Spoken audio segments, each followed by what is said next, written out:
like morning dew. In this space, it's me and you. Coffee chats with Melissa. Every cup is a whisper. Conversations open door. Spilling thoughts forevermore. Ideas bubble crisp and bright. Words take flight in morning light. Consult the heart, make it sing. New perspectives on each wing.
Every thought becomes so clear.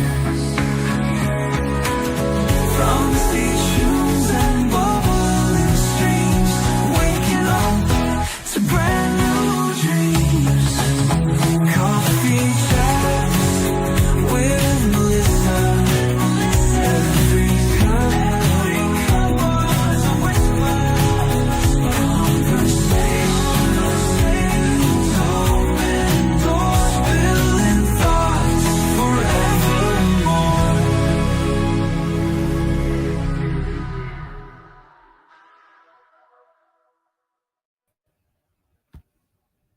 Good morning. How are you guys doing? Did you wake up to that song? Because I know it always gives me so much energy. I end up dancing in my seat. I'm glad my headphones are on because it's full blast and it's 6 a.m. on the Pacific Coast. Good morning, guys. I am Melissa Houston, cultivator of dreams, motivator of human capital. And what that means for people like you is I help you get a plan together to figure out what you want to be when you grow up. And we get accountable, we get clear, we get real. And that's part of what happens in life when you want to change and when you want to address the bad. You have to assess it, right? You have to be honest. And I can think of many ways this happens in life. Others have said it better and longer. And I think of AA, you have to accept the things you cannot change the things you can, and have the courage to know the difference or the wisdom to, I don't know it all. Something like that is in the back of my mind. But taking accountability in their STEPS program is one of the first things, right? And as Melissa Houston, I have lived through many experiences in life, from being the daughter of an addict to overcoming many life challenges that come because of that fact. And so I just wanted to get real today. I know life sucks sometimes, be honest. Have you ever had your life feel like it sucked a little bit? Be honest in the comments. How you feeling today? And has life ever felt heavy? I know if you've been following me, we've talked about some pretty heavy topics in the past, especially this year.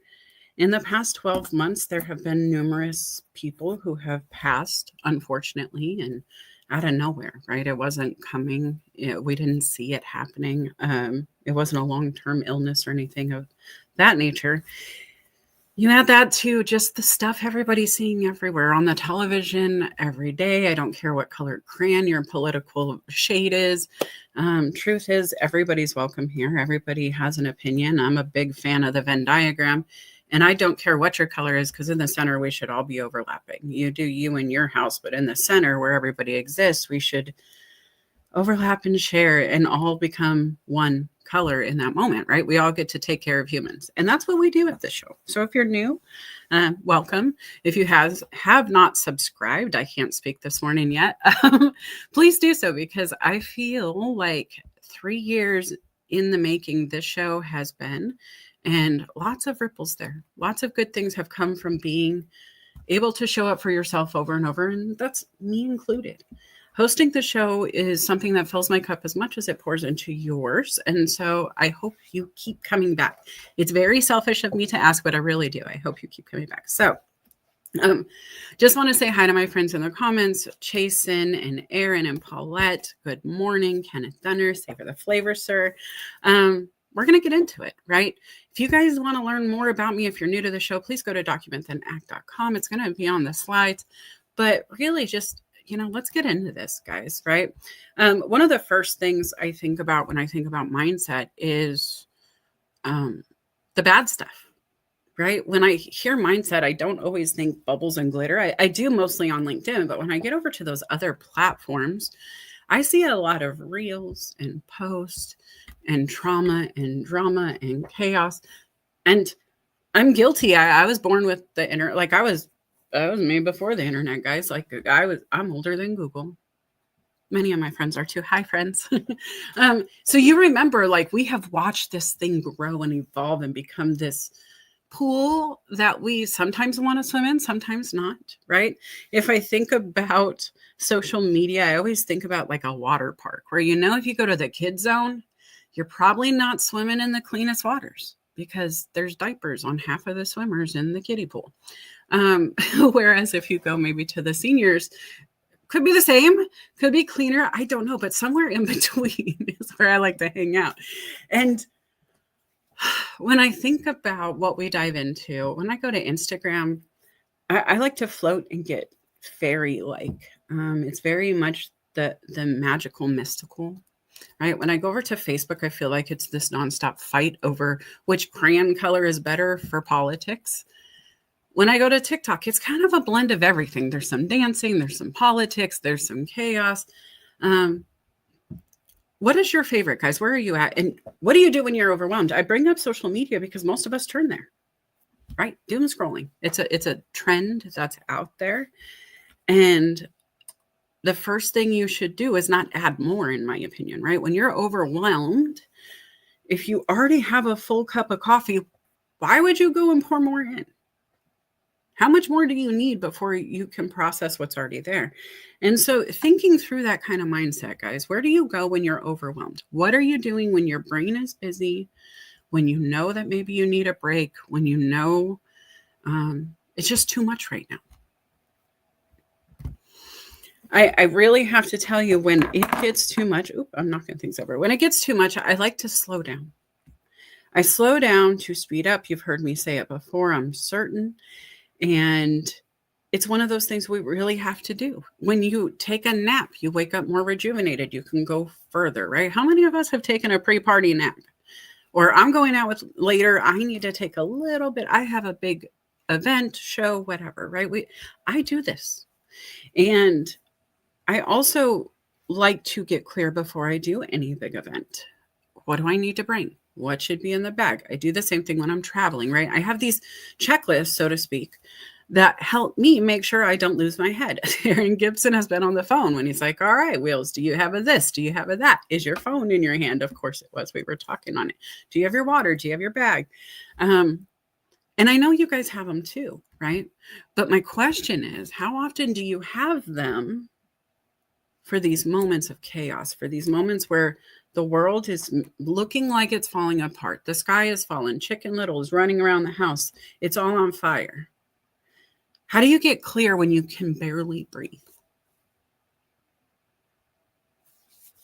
That's a heavy question. Write that down, right? I want you to think about that. How do you get clear when you can barely breathe? Because as somebody who had suffered for years with really bad anxiety, I mean, incredibly bad to the point of hyperventilating, tears falling out of my face without permission, me just like arms out, please back up, just giving myself a bubble, a circle, to now I can just go, oh, my eyebrow said we should leave the room now. And we're just done before it starts. And that's the kind of clarity I want to give you guys, because I can't say I'm going to fix any mental health. This is not any kind of mental health cure all by any means. I'm not even certified in any of that, except maybe I need some mental health services. Ha ha, funny. But we all have something to work on. And I just have to tell you, I am a mindset coach. I do not have any credentialing to be a therapist or anything like that. But I got to tell you, my personal therapy, the way I have worked through things, is to get clear.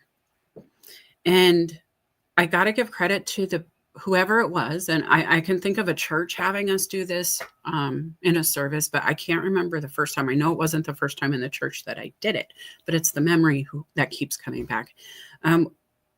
We were supposed to forgive, right? And as a Christian, I hear this a lot. You probably do too, whether you are or not, right? Forgiveness. And I think forgiveness is divine. I've heard that quote. I couldn't tell you who said it. I think it is important, though, that we get clear on what that means, right? And the church had said, please write your letter forgiving that person that hurt you most. They had me crying. I think it was like Easter Sunday or something. I don't know. I came in for something really sparkly and good juju feeling, whatever it was. And I got hit with a sack of just bricks. Because not only did I have to assess the person who had hurt me the most, but I had to run the list. I had to go through and figure out, well, which pain was the worst, which one stung.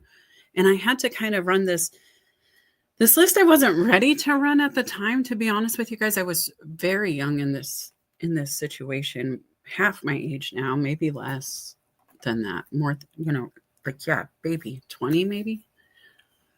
And I just remember the hardest thing I ever did was write on that piece of paper that I was angry with my mom and that she had hurt me the most. And it was the first time I had ever done any kind of prompting to that degree where it moved me, right? Like I remember writing letters, maybe in elementary school, they always had us fill in the blanks for mom on Mother's Day or whatever. Maybe that's what I remember. But I just remember this one emptying me out. And I went in empty, guys. I didn't go to church back then when I was feeling good. I only went when I absolutely needed something. It is that Jelly Roll song. I only talk to God when I need a favor kind of vibe. You guys get it? Like, are you there? Am I losing you? Don't fall asleep. We're here. But when you get clear, you get momentum. And really what it did was it broke me down to, one, address my faith. Because if I really believe in forgiveness and all the things that this book is telling me and these people I just met are telling me about faith, then I need to forgive or I don't get forgiven. And FOMO and all that jazz, right?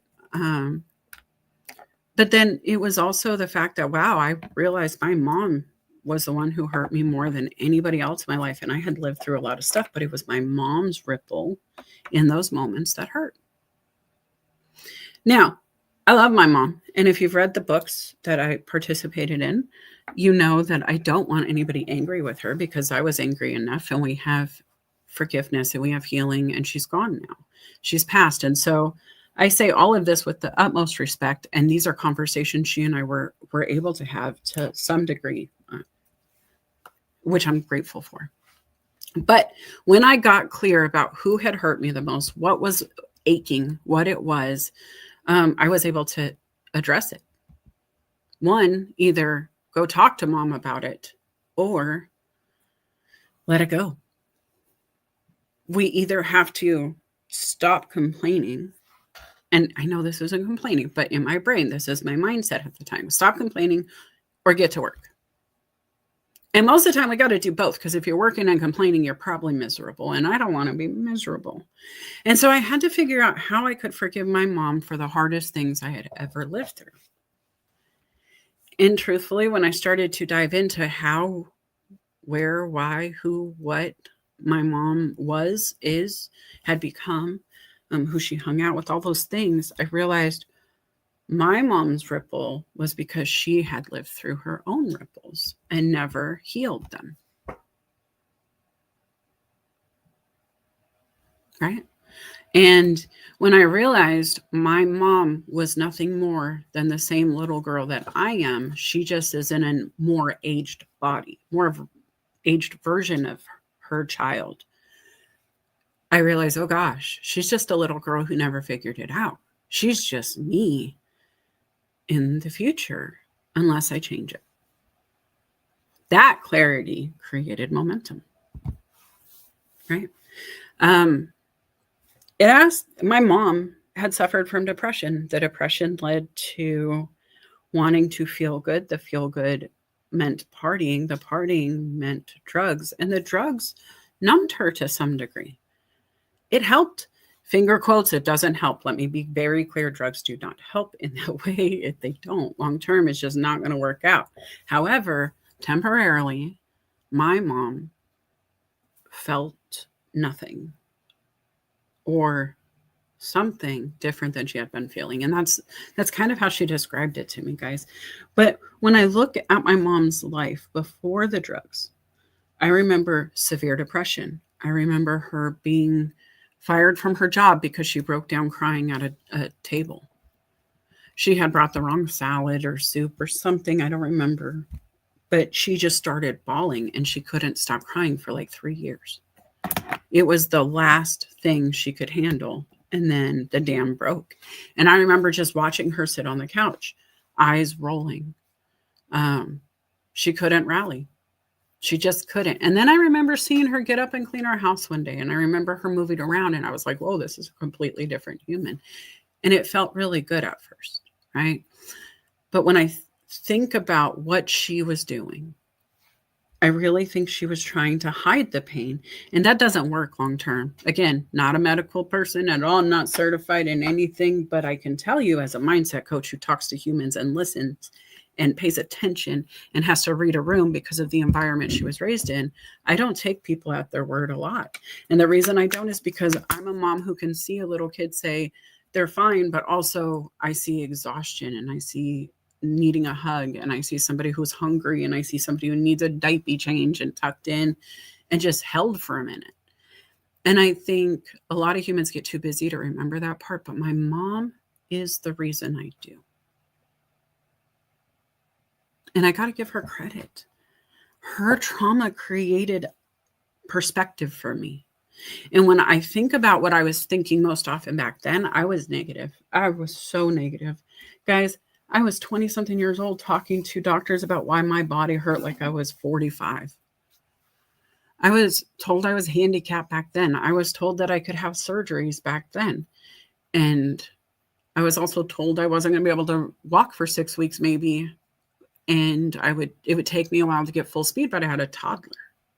And I was getting really in my head. But when I thought about the thoughts that my mom had shown me through the years and the words she said, and we know if you say it out loud, you're probably saying it 50 more times internally and you repeat it and it gets uglier sometimes. We usually share the Disney version with our friends when we say, oh, we're not feeling good. Right? But really, it's a lot darker in there. It looks more like a scary movie in there. So when I think about what I was thinking then, when I was seeing then, it was a lot of negative. And truthfully, if you guys have followed me before, you know that I had thoughts of ending my life. At 16 years old, I sat on the side of the road and I genuinely considered just letting it be done. But instead, I sat down with the one thing I had, which was my notebook. It was after school. I didn't want to go home. Maybe, I don't know why, to be honest with you. I keep trying to think, and I just remember it was afternoon. It was Arizona. It was busy after school traffic, and I was on the side of the busy street. It was like a 6-lane street. And I had my journal and I was just writing in this notebook. And it was that 80-page subject book we had to all have, 10 cents at Walmart or whatever, right? And I wrote out victim, just the word. And I just looked at it. And because I knew that's what some would call me, right? I was a victim to my circumstances. I was a victim to depression. I was a victim to mindset. I was a victim. I felt like a victim. I had been abused. I was living in a life where sexually, emotionally, physically abuse, like the abuse was around. And then they were abusing themselves with drugs. And then there's more stuff that comes from that, right? If you've ever been around it, I don't want to get too far into it. But the truth is, you can very quickly feel upside down in those moments when you're not allowed to leave. I'm a child. I have no authority in my life, or I don't feel like I do at the time, right? So I'm just really at the bottom. And then something, and I don't know what, guys, but I wrote down victory. And I just realized they are literally written the same way, VICT. And there's something poetic in my brain. I used to write poetry all the time at that age. It was my one outlet. And I just ran with it. And so victory and victim both start out the same. It's up to you how it ends. I believe it's so true. My grandma, I got to give her credit for a good portion of that. My mother's mother was hilarious. Hilarious. And she could sit in a room at a funeral, at a court trial, outside in the hallway waiting to be called in before the judge sees the person we love. In scary times at somebody's house where the police are on their way or just left or something, like all of these things had happened. And somehow she would find you in the room, sit next to you, and figure out a way to smile or laugh or find the silver lining in the cloud. And something that I really want to remind everybody is your thoughts are always at work. And I got to tell you, I love this visual. Some of this is made with AI, guys. I've been playing in the background on Canva. I just let it, I give it some prompts and it gives me that color. And so that orange, that pink, that blue, that was AI, right? I just wanted to share that because my thoughts are thinking how cool this image is, but I just layered it and here we are. But really, your thoughts are always at work. And even when I was thinking about this slide, I wanted to imagine 16-year-old Melissa sitting at grandma's house, thinking about life and what that looked like.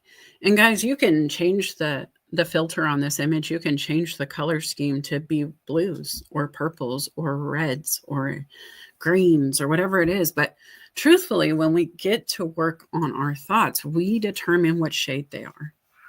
Are we angry? Are we down? Are we full of all of the colors, right? I think of Inside Out and how they have the balls of memories and emotions and all the things that happen. And I just think how each of them are their own color, right? And what are you letting take control of your mind? When I think of my grandmother, when I think of my mother, there are so many ways I could finger point, I could shame, I could be angry. Could they have been better parents? Absolutely. Can we all? Absolutely. There is not one human I know who doesn't have a story for their therapist. Not one. I don't care how good the parents were, if both were at home, if both weren't, if it was just mom, just dad. It doesn't matter the pay or the house size. Everybody has that story. What do you do with it? Are you still angry with them? Are you letting it control your life? I have an aunt who was like the biggest motivation not to become this human. I hate to say that. I really do, because she was my everything aunt. She was the aunt that was my favorite aunt forever. She took me to all the favorite places I wanted to go, Disneyland, all this stuff. But every time my grandmother's name came up, no matter what my grandmother did for her children, the one story that got told by this person was, we never had toothbrushes growing up. And it could have been true. She had 8 kids. She lived in a time where she couldn't get credit in her own name. There were all these things that keep getting said, but all I kept hearing was about one toothbrush as a kid. And so that's why everything's wrong in the world. And I just thought, man, what if I anchored into one moment? Because that's where it started. They went looking for a toothbrush one day and they didn't have it. And it could have been older siblings took off with it. It could have been they just didn't have it. I don't know. Kids do a lot of weird stuff. It could have been in the toy box for all I know, right? I don't know. But what if we get anchored into one moment in our life that seems silly to me now? And I know that I'm not trying to negate her trauma because there's so much more behind that brush. It was, I didn't feel cared for. I wasn't provided for. I know the ripple there. I can pull that string and get it. But at what point do you stop pointing at that moment and say, I need to take responsibility for me today and stop looking back? Because your thoughts are always at work. Are you in forward momentum? Are we in forward thinking? Or are we looking at the past? When you think about your thoughts, when you get to be quiet and alone, are you happy? Are you sad? Are you mad? Are you dreamy? I talk about when I go over to Instagram. I love to doom scroll on Instagram when I'm not really in the mood for anything yet. I can't really pinpoint how I'm feeling. I'm kind of like hungry, but not hungry. I want something, but I can't pinpoint if it's salty or sweet kind of vibe, where I'm just, I don't know. I go to Instagram and I get inspired and I feel like a fairy little princess. And also sometimes Facebook. I live in both lanes over there. Sometimes it's political, sometimes it's fairyland. But I look at tiny homes with big kitchens and green everywhere and glass houses, right? Like, I dream big. Do I get sad? I can, but I set a timer, guys. And that's silly, but maybe it would work for you. So maybe you should write that down. I'm not telling you not to experience your emotions. I'm not telling you not to think about this stuff. I actually told you, get clear, write it down, do the things. How do you deal with it? What's in your head? But once you can be accountable for what those thoughts are creating for emotions, then it really helps, right? It really helps to understand who we are, what we're going through, why we're going through it, what it makes us feel. Sometimes it can be all of the above, right? That's a great part about a Venn diagram, especially with emotions, because you can be happy, sad, mad. You can be sad, mad. You can be laughing and crying at the same time. You can experience all of it. You could be so grateful, but also overwhelmed by the excitement in the room because there's too many humans saying happy birthday at one time and you didn't expect it. Oh my gosh, I didn't even catch my breath.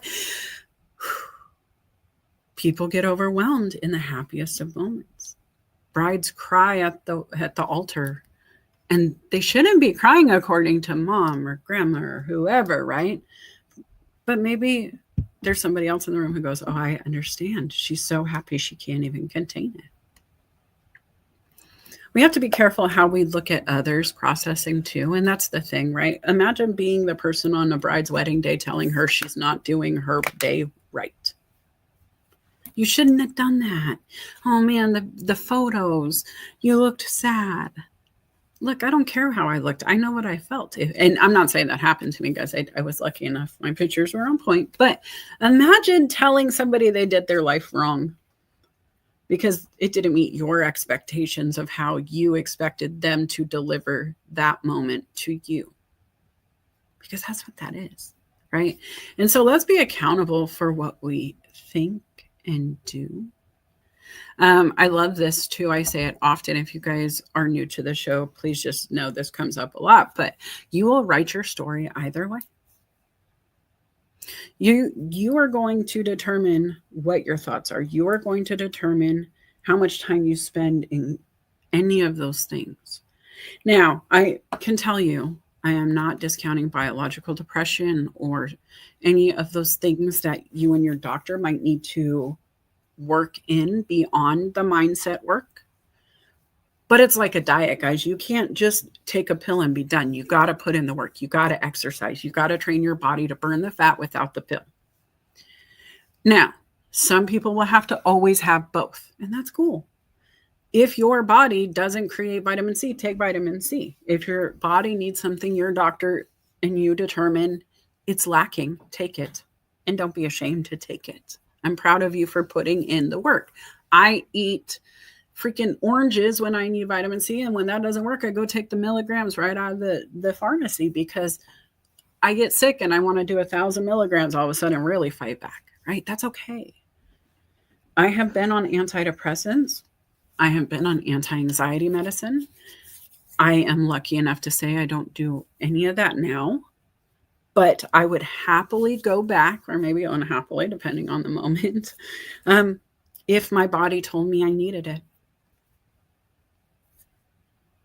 And I would share my journey because that's who I am, but you don't have to tell anybody. You really don't. Nobody needs to know what you and your doctor talk about. Nobody needs to know if this is where you are, unless you are alone in it. I'm saying nobody needs to know what you and your doctor are talking about, but in between those doctor's visits, if you feel more alone than you want to, please reach out to somebody. Right? I want you to own your feelings. Write them down. Even before you talk to somebody, sometimes it might help.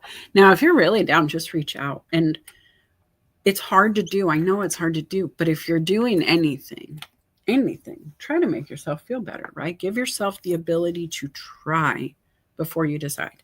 That's something that I lived in. And before I give up, before I determine somebody else is better, bigger, quicker, I give it a try. It can be as simple as the LinkedIn games today, right? Every morning I wake up right out of bed. I open my eyes, I pop open that game, and I play it. So I'm playing with one eye open. I haven't had water. I haven't emptied my bladder. I am literally playing it on expert level, coming out of a dead sleep to fight. It's something I do. It's because, you know what? No matter what, I am only fighting me yesterday. Am I able to get up and do this right out of? Can I activate the brain? And you know what? When I do, I don't care how good I am. I don't care where I rank. Usually I'm in the top 5, right? And I'm like, hey, look at me. Sometimes I'm 30 and I giggle and go, girl, you're tired today. Let's go wash our face. It's grace. But the other thing I do is I know my brain. As soon as I get that win on the board, if I just, one of those games puts me in the top 3, boom, girl, you're on fire. Let's go get the rest of the day done. It's a mindset I give myself. Sometimes it's calling a client. Sometimes it's adopting somebody to help. And I just give them a call and I'm like, hey, let's talk it out. And you know what? I'm sorry. I got to be honest. I use that time as much as they do because when I can hear the shift, when I hear somebody going, oh, I don't know. And then at the end, they're like, yes, let's go. Let's do it. I feel better. They feel better. It's beautiful. And you know what? You got to give yourself the pep talk sometimes. What's cool about a coach is they give the pep talks when they need it, right? Hi, William. I'm seeing you guys. Hey, Jason, thank you. I'm looking at you guys. I'm just going to take a minute because I realized I'm 30 minutes in, haven't said hello. William says, Melissa, thank you for helping guide my next steps. You are very welcome, sir. It's small conversations that can have a big ripple, guys.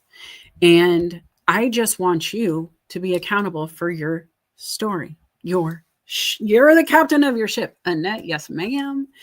The thing is it's easy to give up.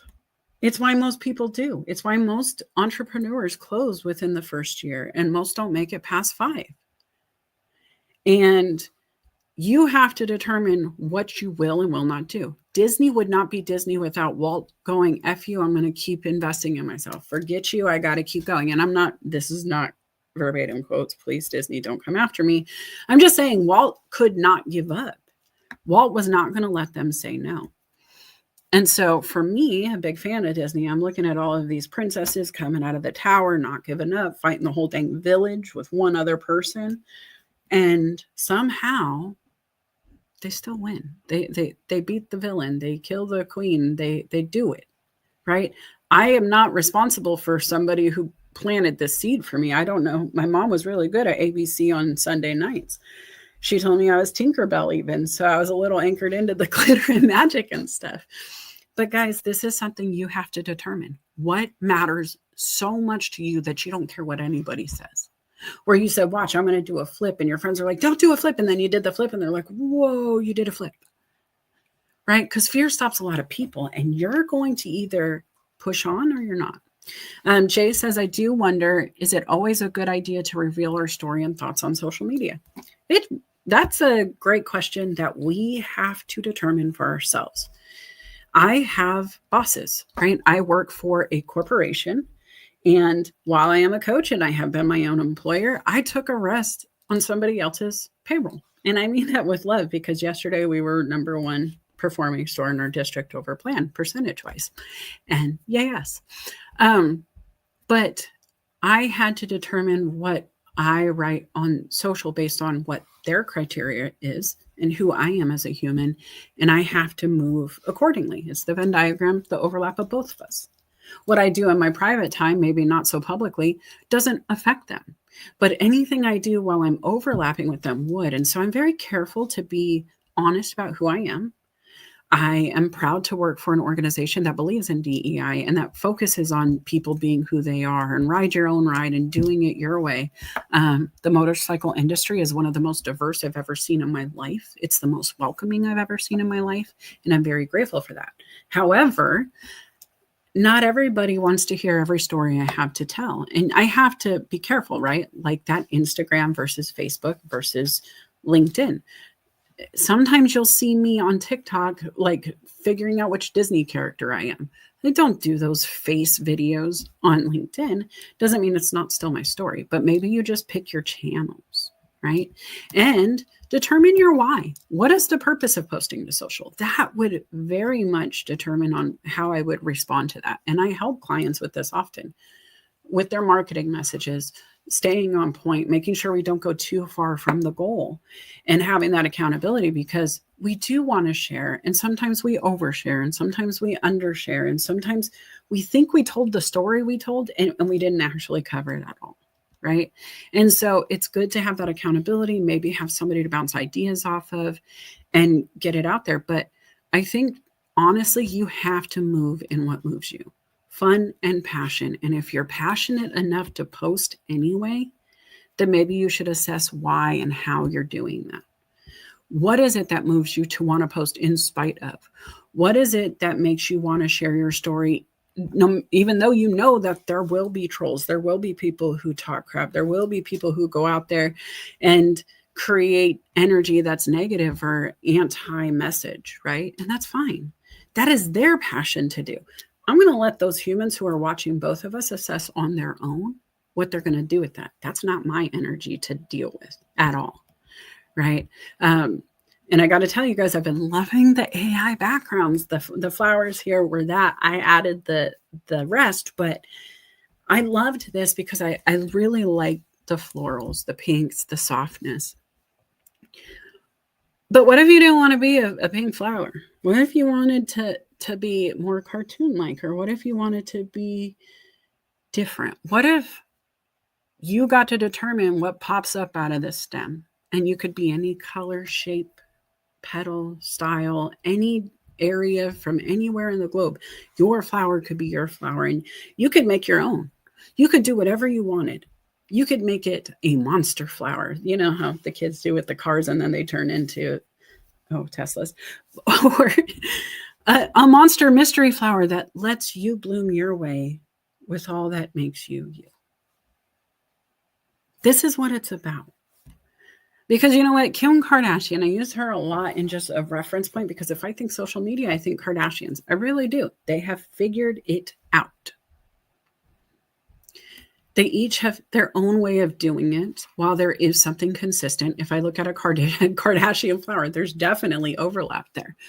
But then each of them stands on their own in their own way. And I think it's cool when you can overlap. And I see a lot of friends in the audience that do a lot of overlapping cool stuff. But what is it that makes you you? How do you deal with you when it gets heavy? How do you push in spite of? Because I'll be honest, guys, I am not for everybody. And I know that might shock you. I know, say shocked if you're shocked, and you can laugh with me because I know I'm not. Chocolate's not even for everybody. We've talked about that too. If chocolate can't be for everybody, then I never will be. If there are people who hate Kim in spite of all of her, fame and fortunes, then then I'm never going to be 100%. And that's okay. I don't want to be.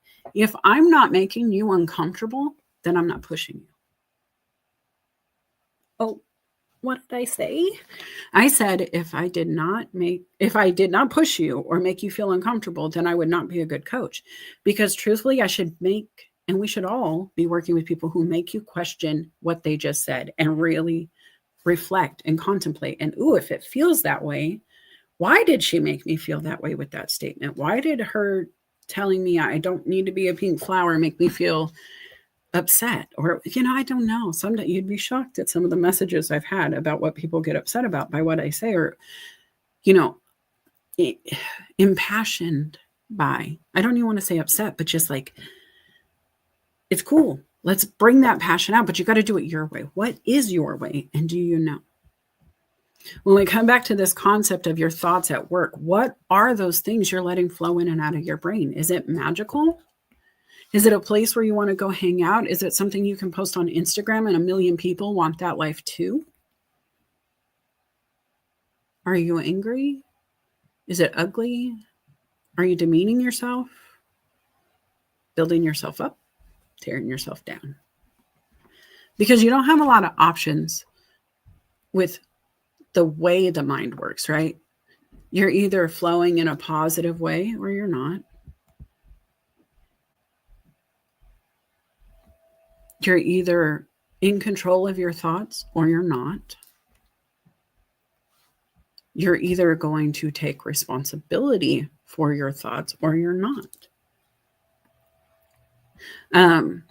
I will be opening up the stage at the top of the hour, guys. I just want to let you know. But something that I love here, and I've shared before in a different show, Mark Cuban. It's not in the dreaming, it's in the doing. And so that's the other thing. If we are in control of our thoughts, and our thoughts are always at work, always, always, always, even when you're sleeping, your brain is functioning. Not a scientist, go do your own homework. There's tons of documentaries on this, but it's always working. And I don't know if you've ever woken up from a dream and just written it down. Like, oh my gosh, I had a dream I was on the beach and I had an umbrella and, my toes were in the sand and this person was with me. Maybe it was family getting together on an event you've never had, that reunion you guys have always planned but never got together. Maybe it was a new business. $1 million idea hits you in the middle of the night. I know Dave Knoll he's on LinkedIn. You can go check him out. He is the guy who's responsible for Chopped. And he's got a partner. I don't remember his partner's name. Sorry, partner, if you're out there. But he talks about in his book and online and everywhere he talks about how he has a little journal with him, a planner, a book that's always next to his nightstand. And every time an idea hits him, whether it's in the middle of the night or not, he will just jot it down. And he has hundreds upon hundreds of ideas out there. And he just puts them in the book. Well, if you go look at his profile, I think he's got 47 Emmys, guys, or something silly. I'm probably misquoting. I'm not looking at it because I'll get distracted. But the guy captures his ideas. He's a brilliant mind. He's trained his mind to constantly be on the lookout for these things, right? He's got a good set of eyes. He understands humans. He's observing what they love. He's into game shows, things like Chopped. And, I can't even think of it. Chopped is at the top of my head right now, but he's got so much under his belt. And yet he doesn't stop. And every time he wakes up with a new idea, he writes it down. And then he gets to work on it.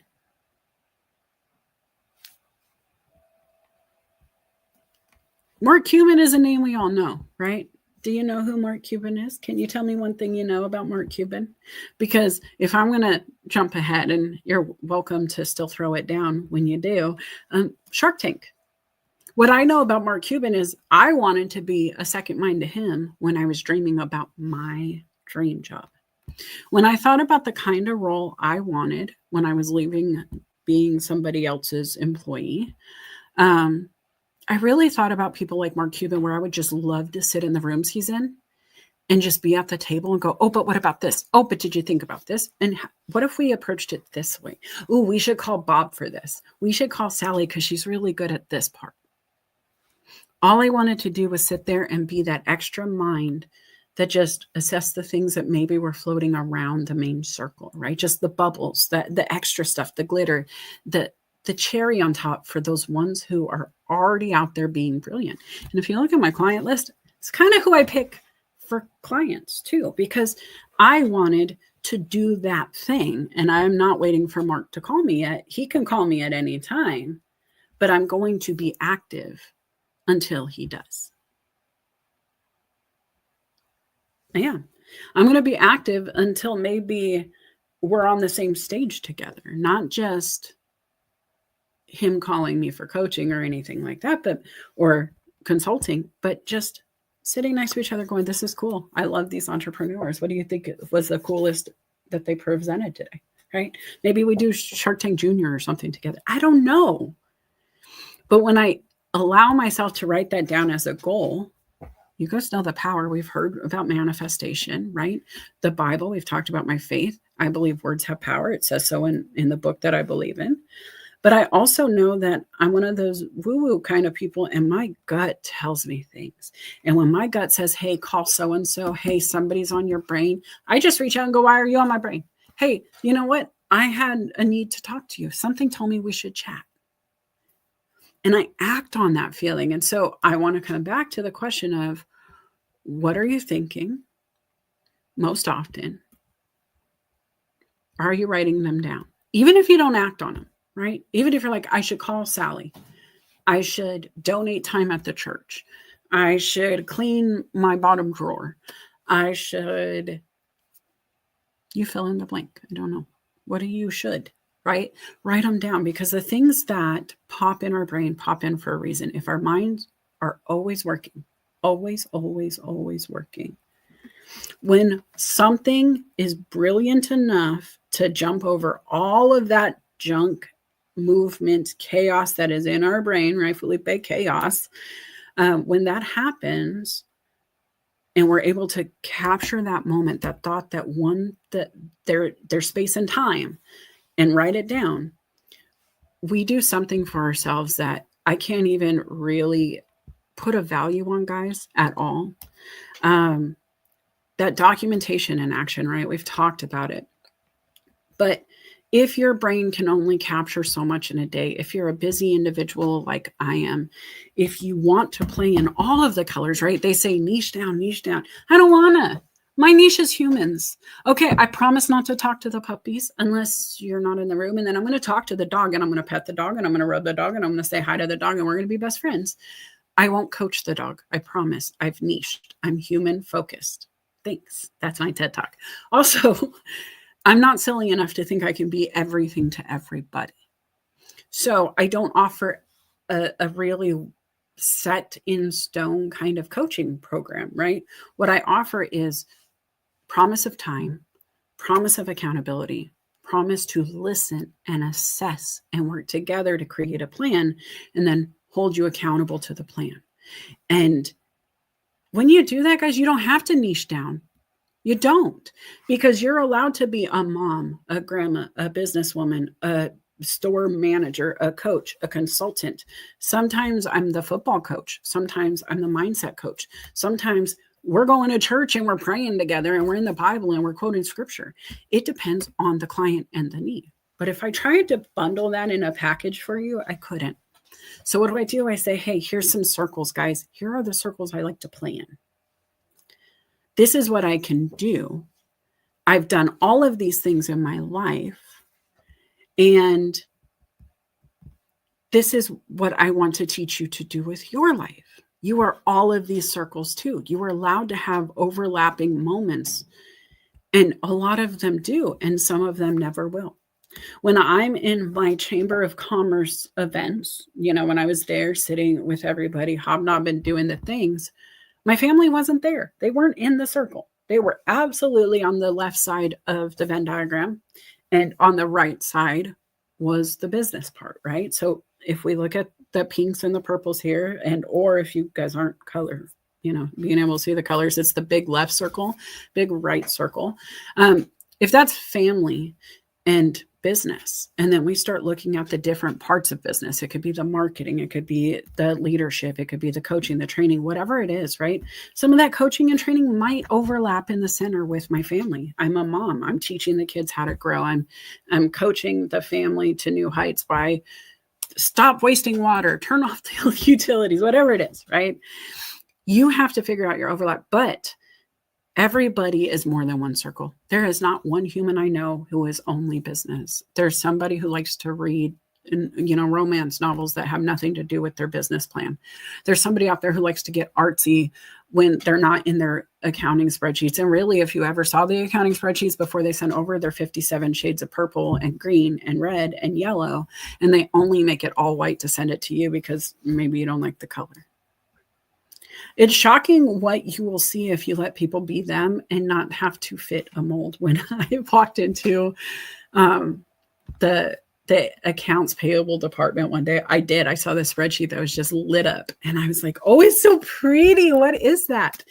And she explained, my brain needs it to be sorted, and it's so hard when it's all one color. And so I just assigned the colors, and I loved it because elementary school and highlighting and everybody gets a color.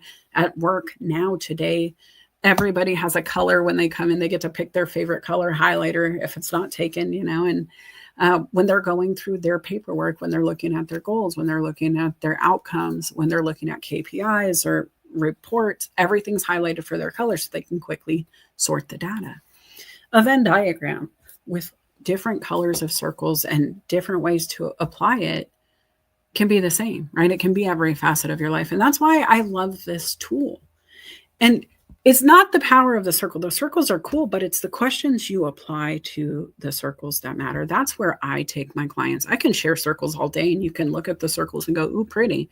But if you've never sat down to figure yourself out at 5 years old as a billionaire, if you've never figured out what you want to be when you grow up, if you've never taken yourself from a high school football player to an NFL player with a couple circles, then we should probably chat, right? These are the simple things where it sounds silly to be able to take a high schooler and make them an NFL player with it. But when you get clear, when you have clarity, when you know what people are looking for, when you know what the requirements are, a job description, when you get clear on what they're looking for, you can customize your resume.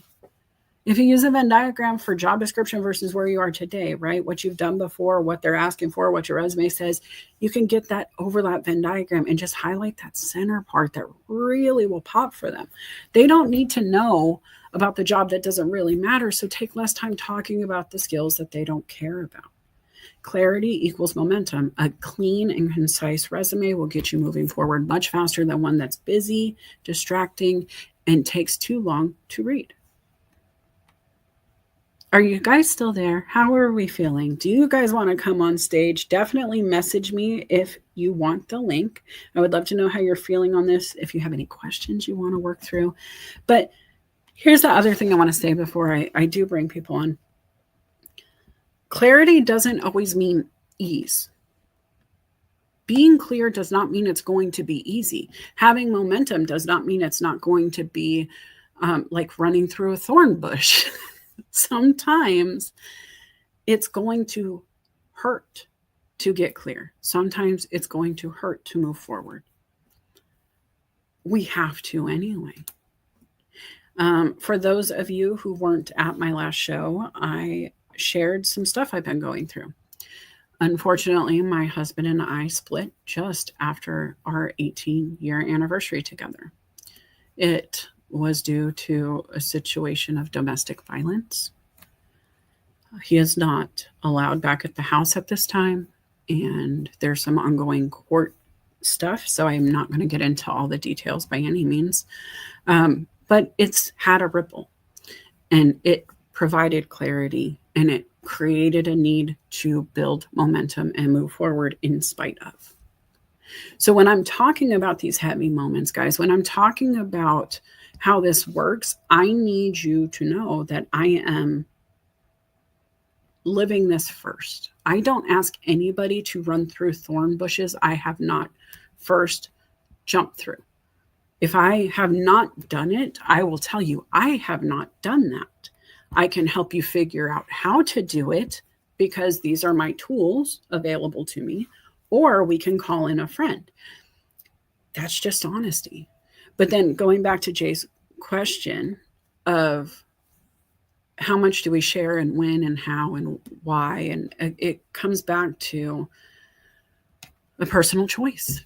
I don't want to share everything of myself with everybody all the time, but I do want to be here for 2 hours a week. I do want to be available to my coaching clients. I do want to show up for my team where I am. I want to provide the best Melissa Houston experience I can provide to anybody who gets to meet Melissa Houston, however she meets you. Sometimes I can't. And that's the other part of clarity, guys. Sometimes people want to be included in a moment in your life. They need you to show up when you can't. And there are a lot of people out there who want to please. And I was talking with, I want to say it was Aaron. I got to be careful because I'm not sure, Aaron. I'm sorry if I'm misquoting you, and I'm sorry if it wasn't Aaron and you're listening. But the point of what I'm about to say is you have to be ready to do the thing. And sometimes people want you to show up when you don't have it. I was talking with some people on Thanksgiving. I sent a lot of messages out. I was very limited in who I spoke to directly on that day. And I was mindful about it. One, I didn't want my ripple to change somebody else's day. I am very careful about who and where I tap into energy, or I try to be, because I don't want to make it harder for somebody I know who is already having a hard time.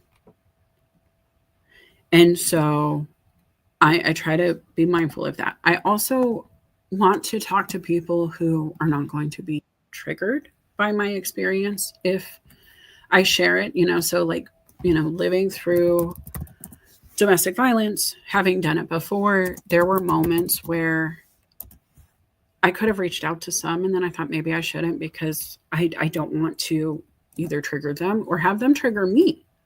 Sometimes their trauma is shared to care, like sharing is caring, right? And I had to be mindful of that. There are other things that happened. When I was separating from my husband, it was also at a time where I had lost a rider, one of my customers, somebody I called one of my kiddos at work, somebody I knew by first name when he came in. Always kind of smile, good kid. And it was happening just on the back end about a month later. And this time after the losses, I didn't have my spouse to lean on, right? And it was different. And I had to process that. On top of that, the next day was my daughter's birthday, and I had to tuck those feelings to the side so she could have her day with me fully aware of her perspective. She is experiencing her birthday for the first time without both parents around, having lived through this experience with me, just dealing. And so these are the things where I'm clear on, but I know my forward momentum, as much as it's achy, as much as it hurts to know that my goal of life, right? Because I was the kid who really did want to be married for my whole life. My lifetime goal, then trying to get married, and Jeremiah, my fiance, guys, I don't know if you all know this, but I had been engaged prior to being married, and my fiance passed away 3 days before the wedding at 27 in his sleep. And so then to have that taken, and I call it taken, but that moment just not come to fruition, right? To have that not work out the way we had planned. I wasn't sure I would get another chance. And then I meet my husband and we get 18 years. But I was thinking long-term, on the porch, old people, all this stuff, right? In spite of where I am today, I still know we're moving forward. I still know I'm coaching. I still know that this week I've had so many wins that I'm excited for. Some of them were not mine. Some of them were other people's, but I got to see people I've coached, people I've trained, people who came to me and shared my ripple with them without being asked or engaged on it. I had a colleague of mine in the retail chain call and say, "You're the backbone of the managers. I had to call you to ask because I knew you'd know." And I had to sit there for a second. They could have called anybody and they called me. And I thought that was really cool. Right.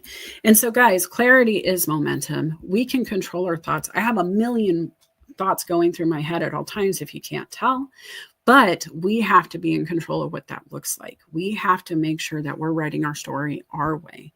And so, coming back to before I invite my friends on stage, your thoughts are always at work. You have to determine what kind of work they're doing. Is it good, helpful thinking? Is it planning? Is it dreaming? Or is it something different? Also, guys, if you're just joining me, please go check out documentthenact.com. Learn who I am. Read about the services I can offer. Also, please go subscribe. I'm on LinkedIn, YouTube, and Facebook, live streaming right now, but I'm everywhere. Go find me all over the internet. If you want to find me, go look for Document Then Act, because that's what we do around here. Okay, I am going to bring a friend here to the stage, Miss Deb Hawes. I want to bring you up first. You came in first. How are you doing? Yay! Sorry, my voice is all husky. I am doing well, Melissa. It was so exciting to see that you were going live and it popped up in my. And I was awake, which is also another big important thing. So as soon as I saw your name, I was like, I need to listen to this woman because she is freaking awesome. I love that so much. So what's coming up for you right now? What are you hearing in the show? And Oh my gosh. Well, first of all, I acknowledge you. Not only because I've known you now, I think it's a year that I've known you, maybe longer. That I, you ooh, know, I that can go look at your LinkedIn and tell. Hold on. I'll do that. um, and I love what you've been creating with your business. I admire you and acknowledge you for sharing what is an incredibly personal and can be really devastating situation. And you always do it with this grace and this love for human beings that just emanates from who you are. So I had to, jump on because of that to let you know that.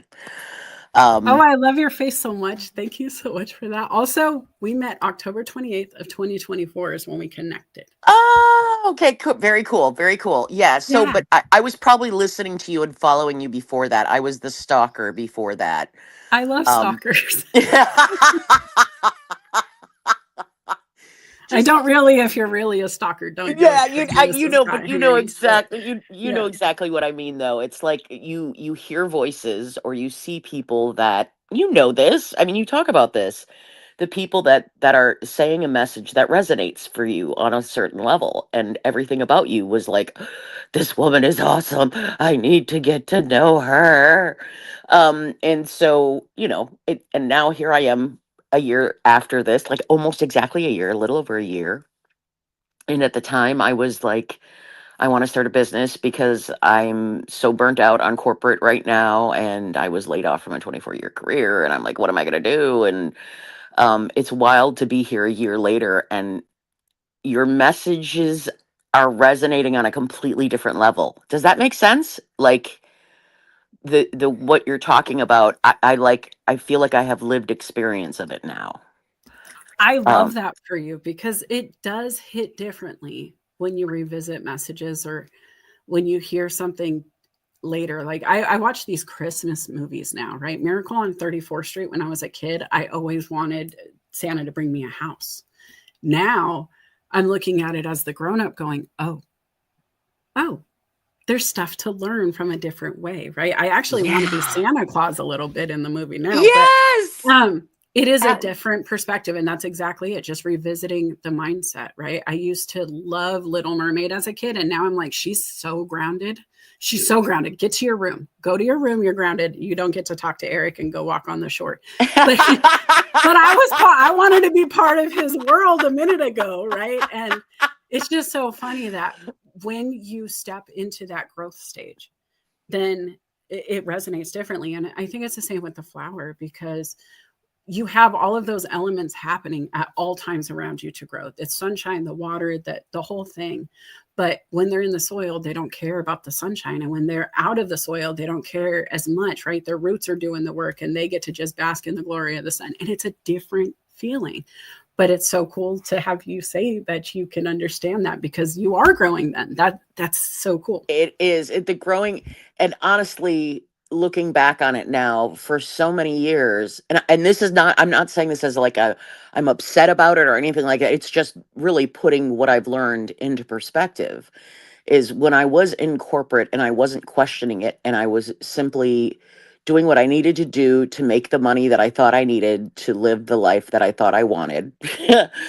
I did not realize the extent to which I had pushed down my dreams, that I had limited myself, limited what was possible, limited what was possible in the future. And it was only after, you know, you know, partial hospitalization for burnout, for depression, anxiety, suicidal ideation after being laid off from a 24-year job, after, all sorts of interesting, fun things, trying to find a job in the current market and all that other stuff. It's it's a hard thing for some people to face, but growth happens in those places. Growth happens in the places. Growth doesn't happen when you're being comfortable. That's literally what I would have to say now. Growth happens in the spaces where you're uncomfortable, and being uncomfortable doesn't have to be uncomfortable. If that makes any sense at all, Melissa.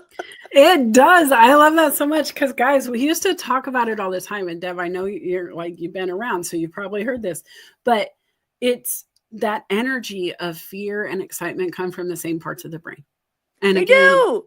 they do, right? And I am not at all a doctor, but I'm a big nerd, guys, and I love learning this stuff. And as somebody who had anxiety, I had to learn to tell my body, this is energy, this is fuel, this is that starting, because I was a sprinter right before arthritis took me. I used to run hurdles, and I went to the All City.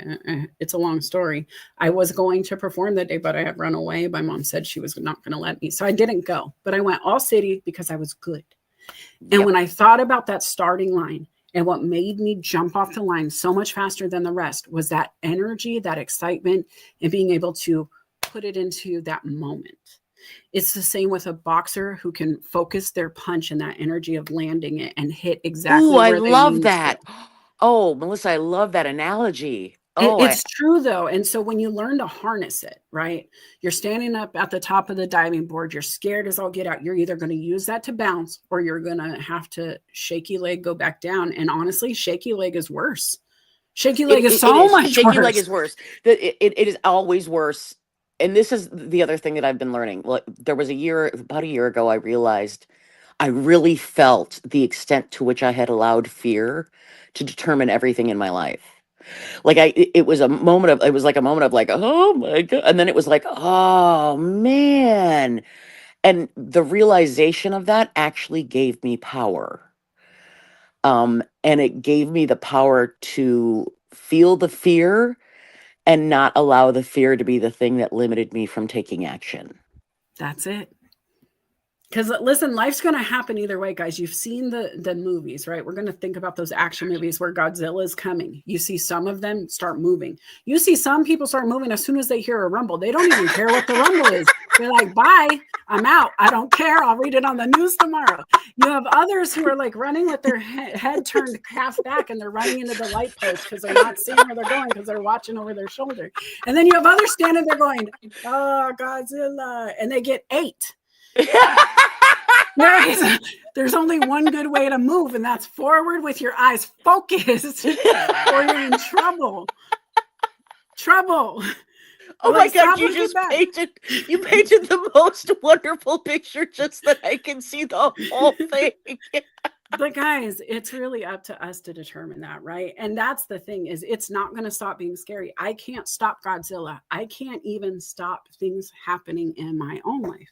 But what I can control is what's at work, always in my brain. Yes. And I know me and I know what I'm capable of, and I know I've won every battle I've faced to this point, and this one is just a new hurdle. It's a little bit higher than it used to be. I'm a little more tired, and I got some achy hips now. But let me back up a little extra run time. Give me just a moment, and I will get it together. And that's the glory of this show, guys. That's literally, Deb, I love your share. I have Bill here who wants to come on stage, and William Rochelle is a new friend of mine. I met him because of all the chaos he is doing in my circle of friends. And I love what he's doing, guys. If you're not following him, definitely follow Deb too. Follow them all. But Bill, I mean, let's talk about thoughts at work, my friend. You have been, I've heard you say my name, and I am so grateful for all the ways you're saying my name everywhere. Yeah, talk to me. How are you feeling? What's coming up for you in this? I'm feeling, first of all, good morning, everyone. I'm not a morning person, but I'm here for this. I'm feeling refreshed. Yesterday, when I went to bed, I looked at my living room and I literally said, it looks decent. I'm not finished, right? I have all sorts of things to do, but I can see things and I can see the light at the end of the tunnel. The way that you work is magnificent, and it's not intrusive, but you challenge people. It's very, very cool. And you check in every day, and I don't know you. we're getting to know each other, right? Absolutely. So with that, it's been phenomenal. It's very interesting. I talked to my ex-wife last night, and I said, I'm working with this coach, and she said, "How much are you paying?" And I said, "Well, Aaron did something, and Melissa, and things are going well, and what it's costing is not the issue, it's what I'm getting out of it." And you're not only working on me, but you're also working on my professional, my home life, and my personal life. And for that, I will be forever grateful. Forever grateful. But as professionals, guys, let's talk about that overlap. If my house isn't okay, my professional life is not probably either, because the professional life will be intruded on by thoughts, phone calls from home. I'm not focused. Heck, guys, I've had debt collectors call me at work when I was younger, a single mom and whatever. I could not focus on my job because I was worried they were going to shut off my lights at home. And I had to be at work to pay the lights, but I couldn't focus because they kept bothering me while I was at work. Right. And so you have to get it all together. I don't know about the other ADHD, magical, alphabetical people in the crowd, but do you work better on a clean desk, or do you like your doom piles while you're trying to be creative and focused? Right? And Bill, I see me in you a lot. I see that person who's passionate. I see you having fun. I see you really great at your craft and harnessing that and showing up for yourself. Same spot every day, tapping the tree. But I also was like, I see something else. Let me talk to him. I got to get a hold of him. And Aaron's like, yeah, let's get him on the phone with you. And I'm like, yeah, let's do it. And here we are. And I didn't try to push, but I also knew I had to tell you what I saw. I was honest, I was clear, and it created momentum. Right. Yeah. And this is my season of yes, by the way. Just not fighting. I went with the flow. I just let it go. And honestly, this week, and we don't have to talk about what you've done, but how much progress do you think you've made versus the week before, even like momentum wise? Where did this clarity take you? So we could be honest. Felipe knows. He knows very, very well. So I was in a depression, and it was manifesting in the way that my house looked, and the way that I was sleeping and walking and everything, guys. And depression is real, but at the same, it's real, period. And I was wrestling with what am I going to do next? And I can't take any more rejection. So I started treating my home like I was about to lose it. So what I have done, and it's not clean yet. I started this on Wednesday, Melissa, and it's Saturday, and I'm still cleaning my house. I'm still not willing to share photos with you, but I'm almost there. How's that? I'm almost ready. This is what I'm going to say, guys. We spoke on Wednesday, and he's almost in a spot where he is ready to let others in. Yeah, absolutely. And when we talk about rejection, like by acting in that way, you were allowing yourself to reject everybody else because you weren't going to bring us in. Right. And, no one, even my neighbors that knock at the door, I have to walk outside. No one could come in. Yeah. And now it's something where I was like, we're going to get your windows open. Depression, right? Like I used to make my mom open the windows. Let's get some sunshine in because we can't grow without sunshine. Sunlight is a thing humans need. And truthfully, there's a lot of things we all need. We all know it. We need rest, water, food. We need people to care for us and help us pluck away the weeds when we can't tend our garden. And that's all it is. But if you're really about the business, like, and I'm not saying coaches aren't, but I'm about the business of paying attention. I assess before I act. I really look at things and figure it out. And then the other thing, and I didn't share this slide yet, but I want to share this moment, is I talk to people a lot about like preschool and being in elementary school and kindergarten and having different stations and play places where we can play. And guys, when I hated one station because the paste wasn't pasting, the scissors weren't scissoring, whatever it was, right? Like the person next to me stole my blue crayon. I don't care. I could get up and change the table and I could go play with other people and I could do something different. And if you guys aren't allowing yourself that shift, that I don't want it this way anymore, I need to do it differently. And honestly, the first thing I told William was something to the effect of like, congrats on saying this was enough, like being done with that part of your life. Because I've been in the spot where I've had doom piles. I think we all kind of showed our desk that day. It was Aaron, Bill, and I. We were all talking, and I was like, look at my desk. And Aaron, show him your desk. And ADHD people have 57 bottles of water on their desk at all times. Okay. So right now, my house probably looks like the clutter that you guys showed. But that's okay. That is progress. And you know what, guys? It is progress. Owning It this is. live in front of friends and professionals and the trolls and all the people, right? It's huge. That is such a big thing. And I don't even know if you understand how proud I am of you for just even being honest about it. Because what I do, sharing my story, is not the easiest. I've had people come at me, call me terrible things because I should be at home in the kitchen, come at me and tell me they wanted to do things to me that got them reported for sexual harassment. You open a door to everybody assessing and judging, because that's what I'm, especially me, I'm telling you to assess. And so if you're not assessing me, you're not listening. But it's in what makes us move, and you're moving. You assess what you liked and what you didn't like. And you got up from the table you were sitting at, you put down your toys, and you moved to a different room. And that's cool, dude. It really is, because not everybody can tackle it. I remember going to my mom's house once a month and doing, I'm pulling the couch away from the walls. I'm wiping the walls down. I'm pushing it all back, vacuuming the whole thing, just because I knew she couldn't rally in her downtime. And so the fact that you can is just really cool. I'm really proud of it. And you guys, if you're not rallying right now to that degree where you can't just like turn it all on and get to work, do one bag.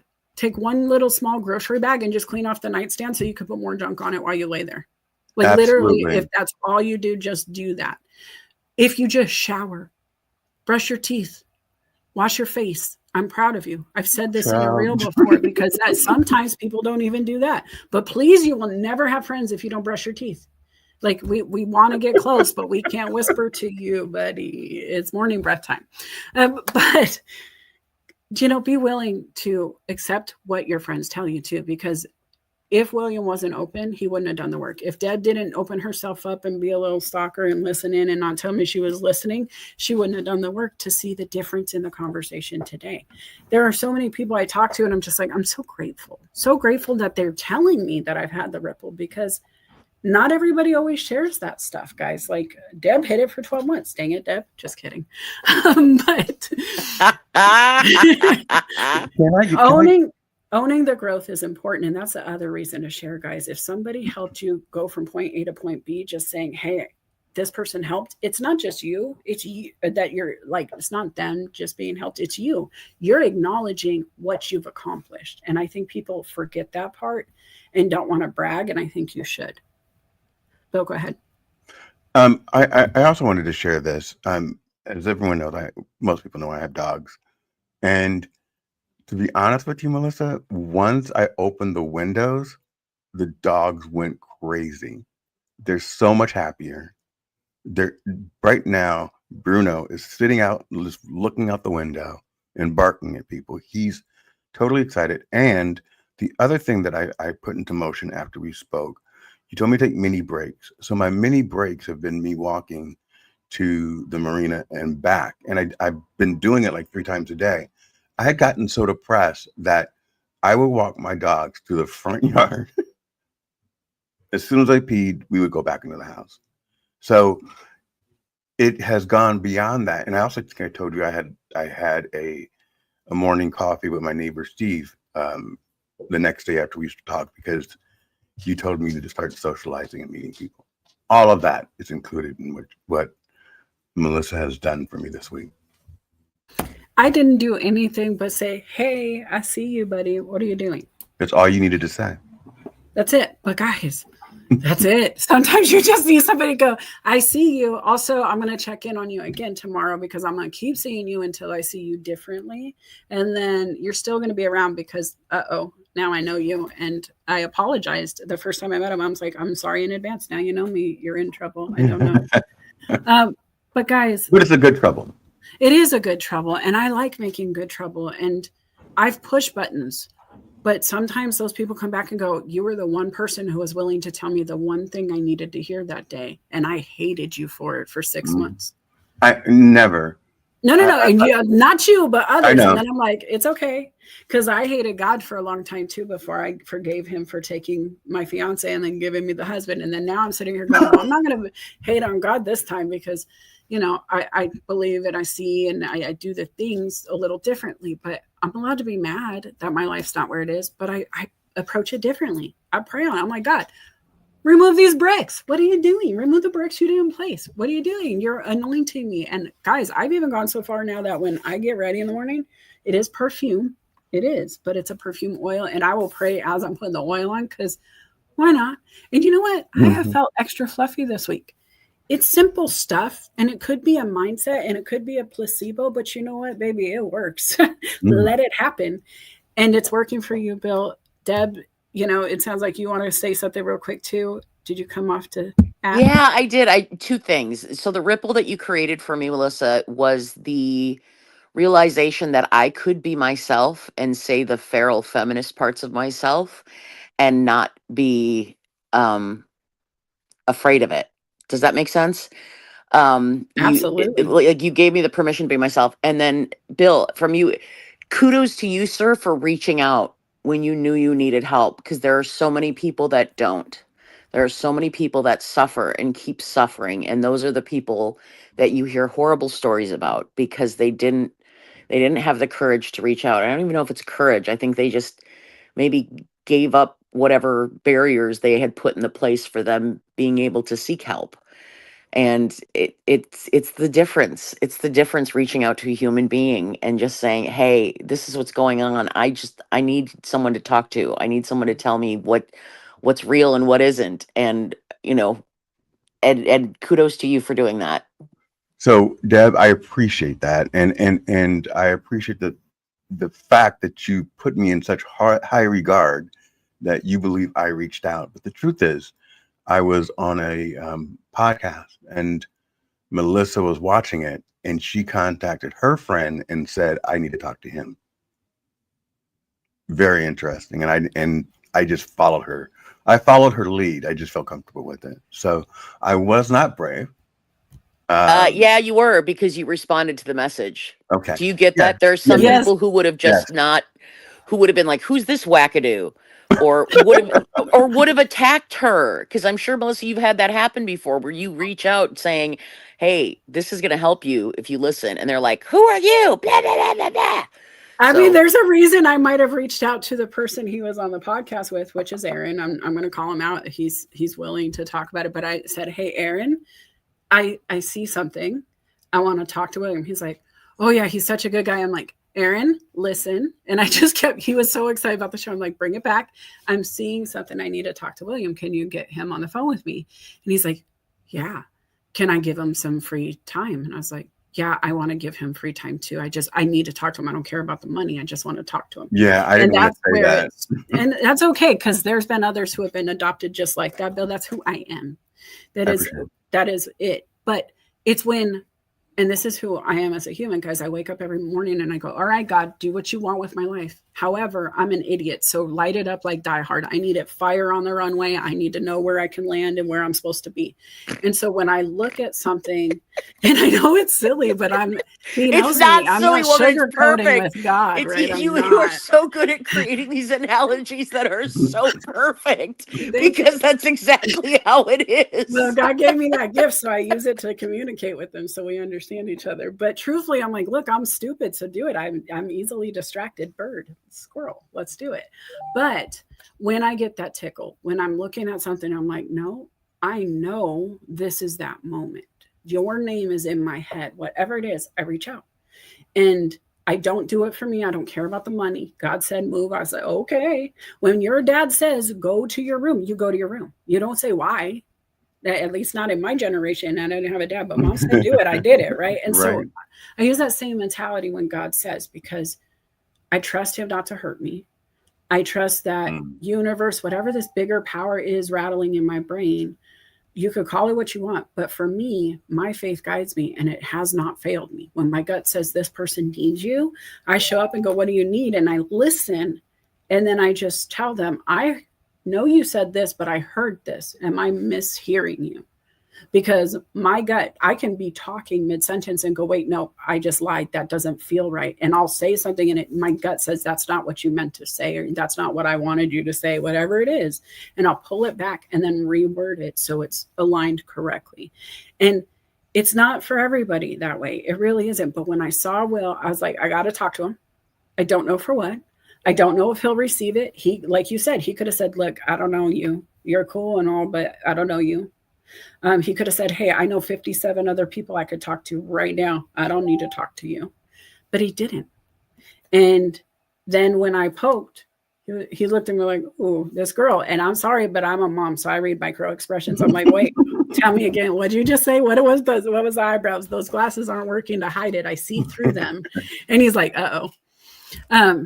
But she is right. You are brave to say yes, because once you let somebody come poking in those things that you've covered up from the world intentionally, it hurts. It's the thorn bushes you have to move through to get to the other side. But honestly, I'm so proud of you because you didn't have to. And that's the difference.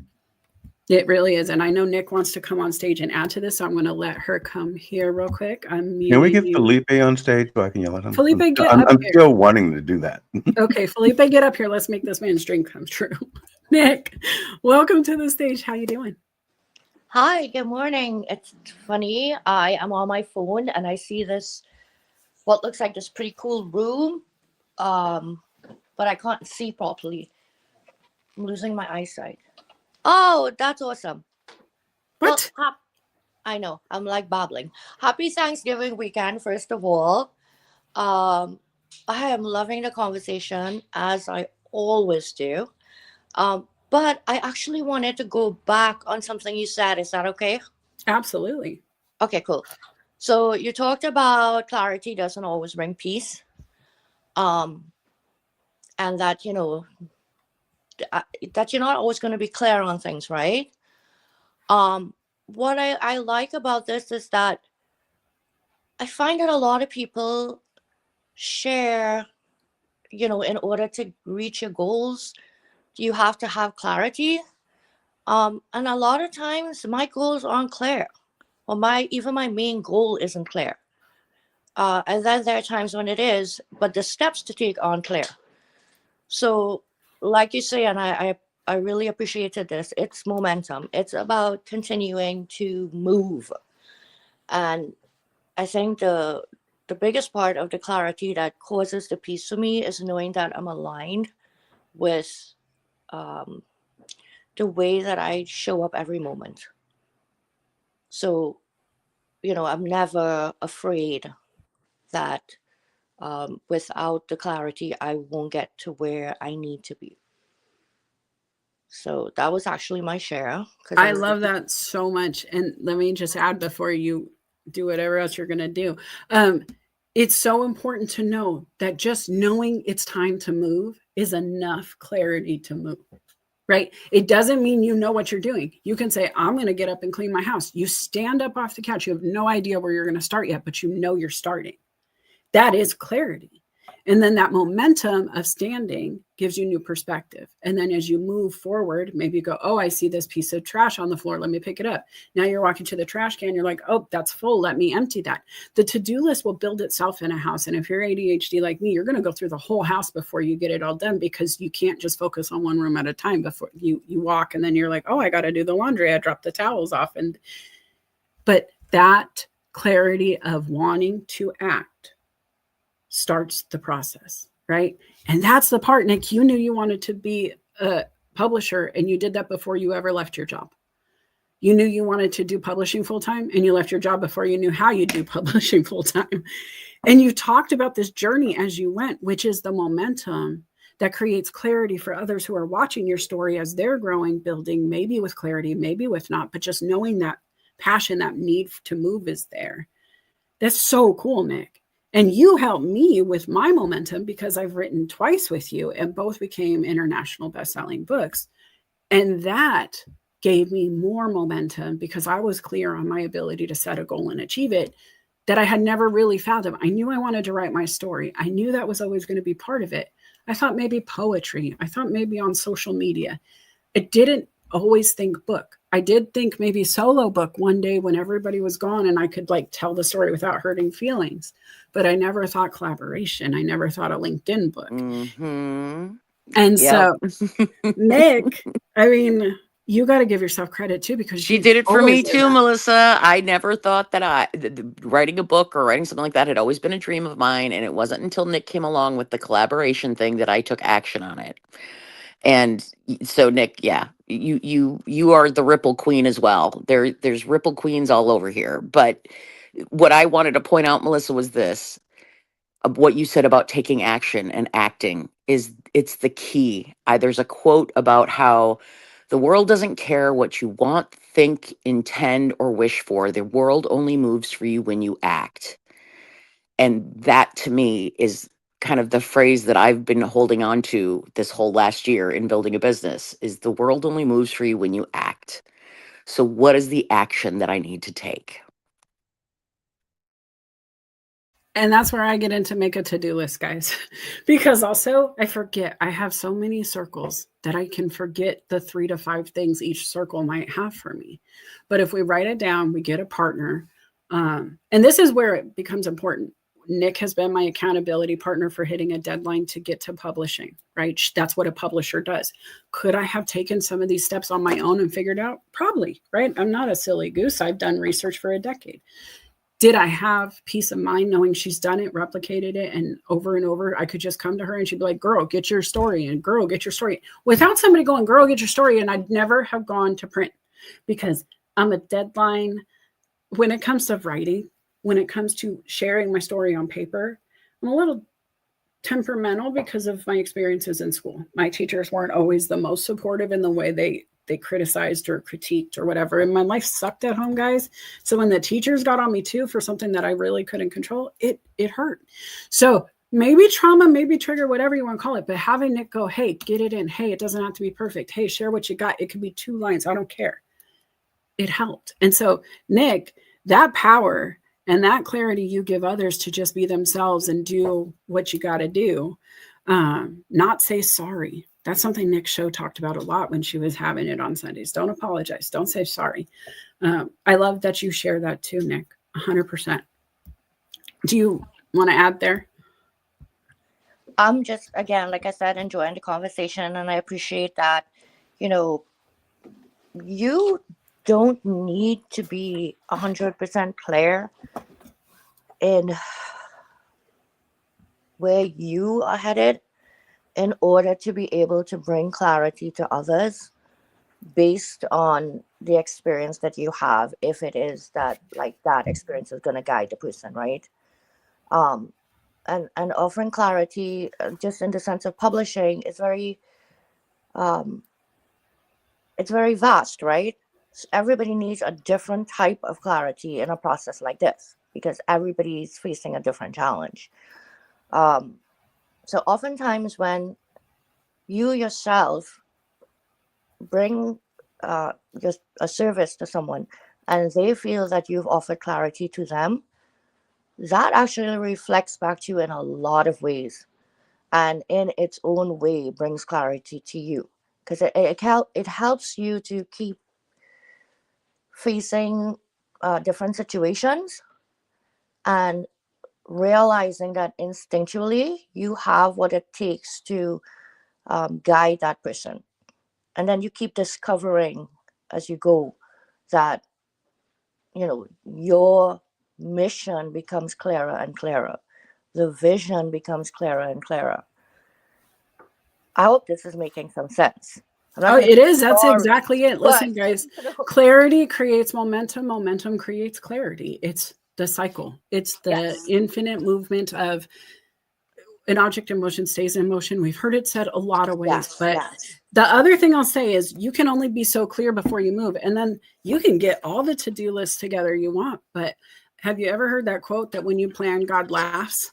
And so I want everybody listening to know you can have the best of plan, but if you're not willing to be able to shift your perspective, your mindset, your priorities, you're not going to make it. It can't be all the things all at once. And so, Nick, I appreciate you coming to this stage. I have Felipe here. Guys, I do have a hard stop because I have to go to work today. It is Black Friday weekend and I work retail and it's been fun and I'm grateful I don't have to be there at 4 a.m., but I still got to be there at 8:30 a.m. And so we're about an hour away. Let me jump in here with Felipe. Felipe, welcome. What's coming up for you? How are you loving this right now? Are you loving it? I'm loving it. It feels a little bit like the old audio. No, this is a great discussion, and it doesn't feel like the old audio.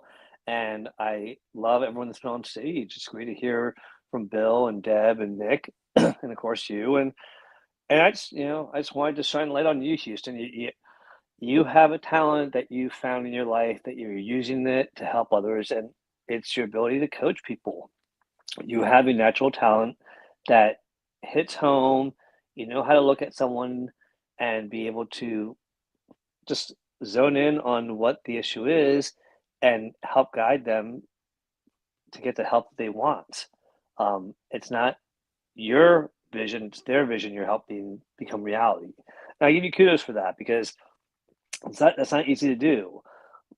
My talent that I always say I've had is being able to see the skills in different people and pair them together, but I don't do anything about it. I just like I think you all should work together, or I think you all should be y'all would be great friends, or I think you all should start a business together. Like I see that in people, and it's like almost putting the puzzle pieces together. Like you all belong together, you all click, but you help people move forward. You help people get over those hurdles, and you help them become tenacious. So I just want to give you kudos for that.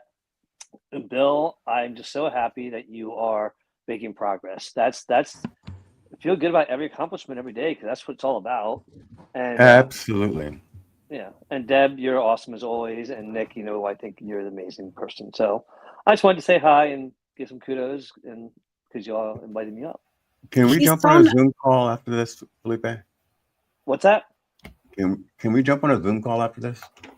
We can. Oh, not right after because I have to get ready. I have to get ready for the 12 o'clock Social Saturday chat call.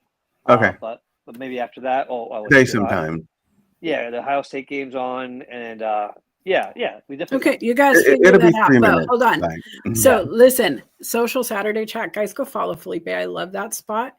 Also, Felipe, I gotta say thank you for the kind words because you don't always bring them. We fight and we do careers, chaos, and coaching tomorrow. And guys, if you want to hear us battle it out over some topics, come over. But genuinely, something that I appreciate about Felipe is we have coached each other.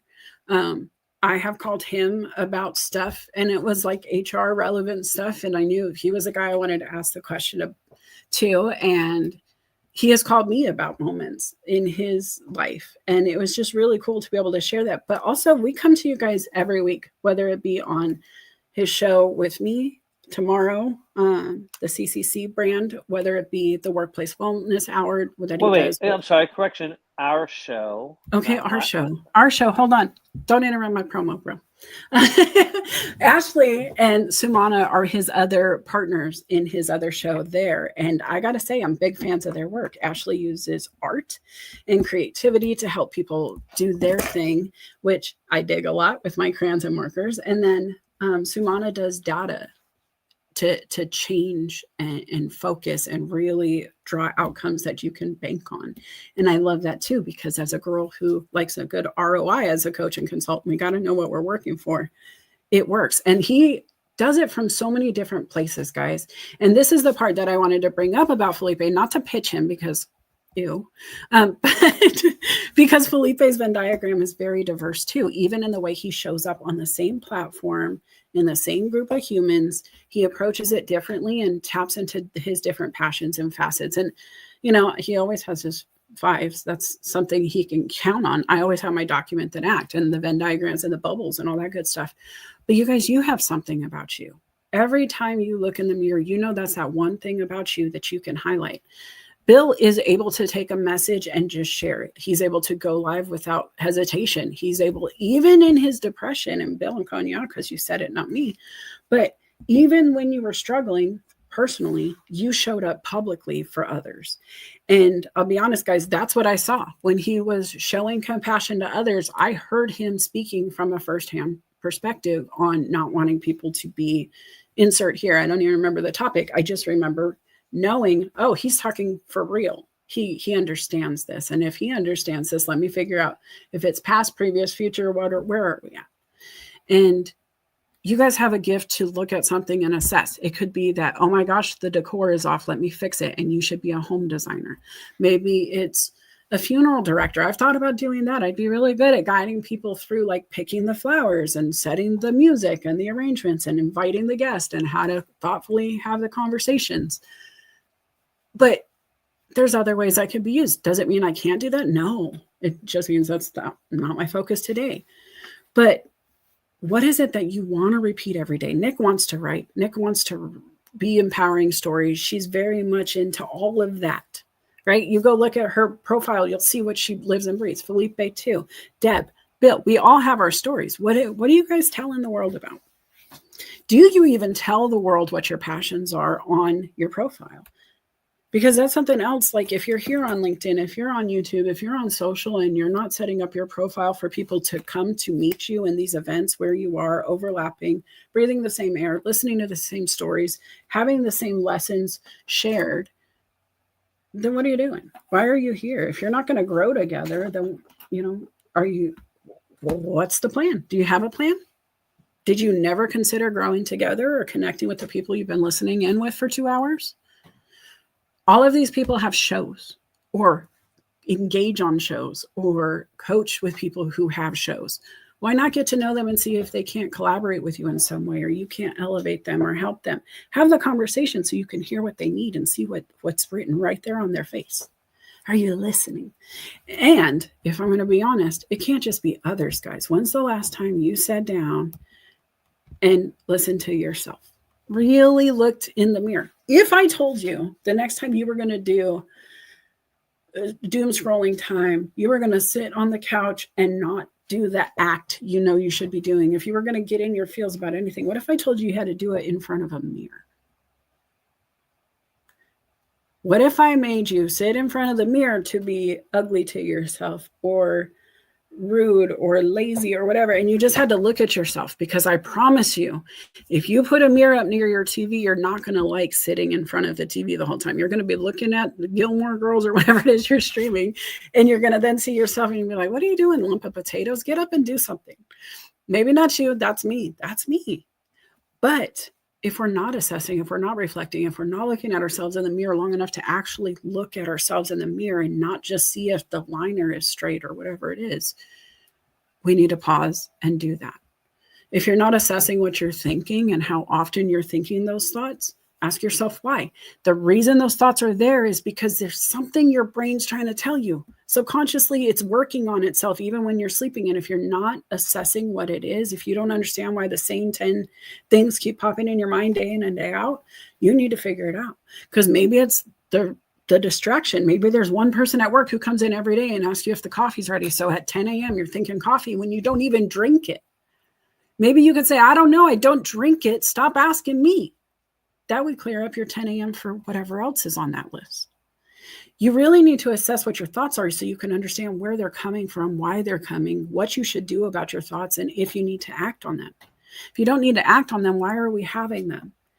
It comes back to the grocery list conversation we've had before. If you keep telling yourself milk, cheese, eggs, and butter, you're never going to have time to think about what you and your husband should talk about, what you need to do for your family, what business email you should be sending off instead of thinking about milk, eggs, cheese, and butter. But as soon as you write those 4 things down on paper, boom, you couldn't remember if you tried. If you lost that list, you're out of luck at the store. Does anybody understand what I'm saying and agree?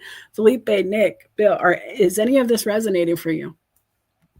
Absolutely. For me, making a list, it frees my mind up to know that I'm not going to forget something and I can go back to that list. And that is something that's why your document and act is so spot on, because when I'm at work, I have my massive to-do list. It looks insane. It's overwhelming. But then every day I take a Post-it and I take 3 things off that list and say, here are 3 things I want to get done. And if I get those 3 things done, I'll feel very accomplished and I can go back to the master list and pick up one more thing. But Yes. if it's in my head and it's constantly spinning, I don't know what to do first. I don't know where to start. And I spend more time worrying than acting. I love that so much. Somebody else jump in, go for it. We got limited time. I'll jump in. I wanted to just touch on what Deb said about, you have to take action for basically things to happen. And I actually live by a couple of things. God does not help those who do not help themselves. God did not give us a talent for us to waste it. Each of us was given a unique talent in order for us to accomplish the things that we need to in our life. And the last thing that I want to say is, yes, I agree with the lists. It can get very difficult if you don't put something together. And one of the things I love to do is the next morning, I would actually rewrite my list without the items that I had gotten done. And this just keeps like this rolling, reinforcing process in my mind. That's my share. I love that. And guys, if you're listening, for me personally, what I like to do is 3 lists. Today, which is the next 24 hours. This week, which means 7 days. And then after. And there's no limit to that. And the concept Felipe is talking about of doing 3 to 5 things on the list every day is smart, right? Because 3 to 5 things is a lot, especially if each bullet point can create 3 additional bullet points, creating like a bank account, for example. You have to gather certain points of documentation before you can even go into the bank. So it's going to have its own to-do list of getting and gathering. Then you have to take the action to get there. Maybe you get a flat tire on the way. There's another bullet point added to your to-do list. It gets really overwhelming. But if you look at that 3 to 5 and you're like, oh man, I just keep adding, let me move this one to this week. I can realign tomorrow to take care of that or push it back. And then you can eliminate some of that. And then, like Felipe said, if you get it done early, go back to the list and be like, heck yeah, it took me 8 seconds to do 5 things. Let me get 5 more to try. And it really becomes something you can tackle the biggest list in no time at all. And if it's after, you're not hurting yourself by saying, I'm not going to do the garage this weekend. You can do the garage after this weekend. Maybe it's next weekend, but you don't have to stick to that plan if the other to-do lists get overwhelming. Bill, did you want to add? I just wanted to say I love what Nick said. List, as far as I'm concerned, I use them in my business life, but I don't use them in my personal life. And I think that's one of the things that you and I talked about that I need to start kind of blending. I will start my list, but right now my focus is on getting everything clean. And as I'm doing this, it's kind of cathartic because I'm thinking about all the stuff you told me to think about. So that's it. You've been a blessing. Nick, you're wonderful. Felipe, love you, man. Deb, nice to meet you. Bill, you just told me you have a list. You're processing and you're cleaning, and each of those bullet points is going to create their own bullet points within your to-do list today. So you have a list. You just didn't Right. have to write it down, and it's only 2 bullet points of I'm processing and I'm cleaning. But Okay. that's your list, right? And guys, it can be that simple. I don't have a list, but he just gave me 2 bullet points. That's a list. Can I have one thing real quick, Houston? Yep. Don't mix up your personal list with your business list. When you're I'm not. off, keep your personal list separate so you focus on you. Because once you start seeing the business things slip in, you'll start getting distracted and you'll start chasing you like squirrel. So keep them separate because it's going to help you focus. Thank you, Felipe. I love this, guys. I got to tell you, I was talking to my team too. It's really amazing to me that I've been with the company for 2 years. In the first year, there were some uphill battles. I entered into an industry I had not worked in previously firsthand. I had helped a couple of motorcycle shop owners with parts and whatever. My father-in-law owns his own shop, and I had helped out around there a little bit with some eBay stuff and posting and parts. It was cool. However, when you run into a store where everybody rides and you don't, and I can't because of my arthritis, even if I wanted to, I couldn't. I had to figure out a way to anchor into this team and figure it out. And it wasn't easy. And I came in with the direct command from my authority, like my boss saying, change it, set a new standard, set this new criteria in the store to have it be more community focused. And 2 years later, I'm looking around. I don't work 60-hour weeks anymore. I have a team that they're consistent. They call in, they communicate with each other, they take care of it. I have a team that makes sure that I'm drinking my water and ask me, did you drink your water? They will take the phone away from me at the store because somehow every time it's next to me, my elbow will hit it and it will ring because that's how it works as that phone. And so they'll steal it from me and tell me I'm not allowed to have the phone, and they'll only hand it to me when I need it. It's kind of a running joke, but I have this team that has created what I needed because I communicated and I told them how I work best. And I feel like I only knew how to do that because I had reflected. I knew me. I know if I don't have protein by 10, 11 a.m., I am not a happy person.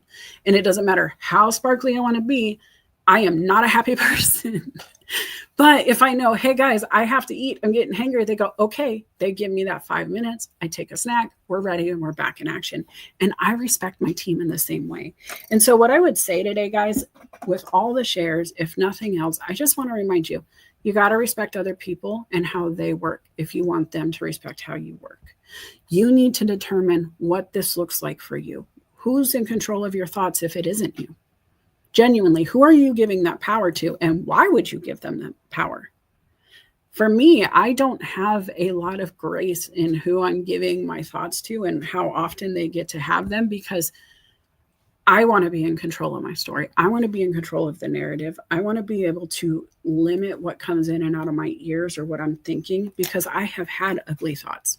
I have been almost 300 pounds and hated every bit of the weight. I hated the weight because of the extra pain it gave me with my back and hip issues. I lost weight. I learned how to do my own diet. I came up with a trick for myself that worked. Lost the weight, and then I started working on my mind. But I got to be honest, I was working on both the whole time because you can't tell yourself no to something unless you understand how to tell yourself no kindly, without degrading yourself, without moving yourself backwards by trying to move yourself forwards, right? And I have quit smoking. I am 10 years without smoking now. I've lost the weight. I've kept it off. I have gained 10, 15 pounds, give or take, on and off, but I'm back down again. I am at my married weight, which it's been a minute. And I'm moving more than I ever did, even with the ability to say I'm disabled. And I could come home and not work if I chose to, but I'm pushing through. And it's not easy, but I feel it's worth it because the longer I use this body, the longer I can use this body. And the longer I use the body, the more time I have to work on the mindset to be ready not to use the body. And this is a truth for me. I know it's coming, but I also have a hip surgery before that happens. And so then I'm getting my mind ready for what happens when I can run. What happens when I can move in a way I haven't moved before? And will my mind be ready? Will I have the friends who want to come run with me? Will I be mentally, physically, emotionally at my peak? So when I'm at my peak, I can be at my peak. It's simple, but not. Right? And you guys got to decide. I got to decide. And I have decided. If you have decided today that you want to work with me, I have a special going for the next 2 people who sign up. It's $2,500 for a whole year of coaching. I don't do that very often. I'm going to be honest. There was something that said somebody needed it. I do take payment plans. You'd have to pay for 1 quarter in ahead. That's it. But do it. If you want less time, if you just want an hour, I have $25 clarity calls right now. William got one. He got one and you heard what happened, right? I have had clarity call after clarity call that had a ripple that was exponential. None of my business except to help out. I give them away and sometimes they don't show up. And so this time they're $25 each just because first time only, I want you to get going. And I don't want you to tell yourself it's too expensive. I take payment plans, even on the $25 if that's what it takes, because I want you to get started. But I want you to invest in yourself, and I won't invest in you unless you're ready to. It could be time, it could be money, it could be energy, but I need to know you're committed because it doesn't work unless you do. That's just what it is. But guys, it is time to go. I got to play my song before I run out of time and I can't do it anymore. So thank you for coming. I will be back next week. Friends, thank you for coming to the stage. I can't wait to see you again.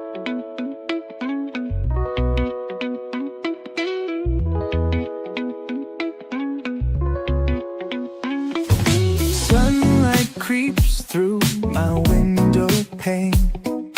Dreams of stars, now a faint refrain.